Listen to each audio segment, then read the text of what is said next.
Dahil sa nangyari ay nakomatos itong si Robert at nananatili sa ospital, mantalang itong si Jenna ay abot langit ang galit pagdating dito kay Gerald. Nasampal nga niya itong si Gerald matapos nga sinubukang humingi ng tawad, ngunit hindi na matatanggap pa ni Jenna ang lahat. Sa tingin niya ay huli na ang lahat at sisiguraduhin umano niya na gagawin yung imperno ang mga buhay nga ni Betsy at nitong si Gerald matapos nga nilang magawang magloko sa kanya. Damay-damay na nga ang lahat. Sa galit nga nitong si Jenna, nanghihinayang siya dito pagdating kay Maki.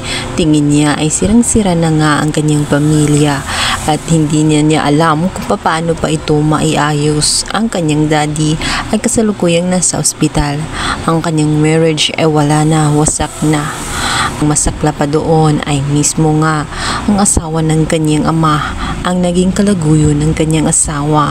Masakit sa kanya yun at dahil ginawa niya ang lahat, pinagbigyan at inintindi niya ang asawa ng kanyang ama at pinakisamahan ito ng maayos dahil gusto ng kanyang ama. Subalit sa huli, lalabas at lalabas din ang tunay na ugali nga nitong si Betsy at ang pagiging makati niya ay sagad-sagaran na nga dahil wala na nga siyang patawad dahil maging ang kanyang asawa ay kinakalantari na.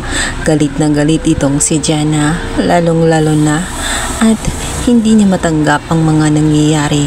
Ngayon ay gusto niyang pagbayarin itong si Betsy at itong si Gerald.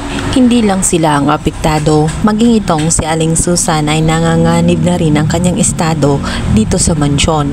Kaya naman na pinagalitan niya ng husto ang kanyang anak at sinabunutan na nga dahil sa katigasan ng kanyang ulo. Ngayon ay nagbunga na nga, nasira na ang lahat. Hindi ito papayag na basta-basta na lamang bumalik na nga sila sa umpisa at sa dati nilang buhay.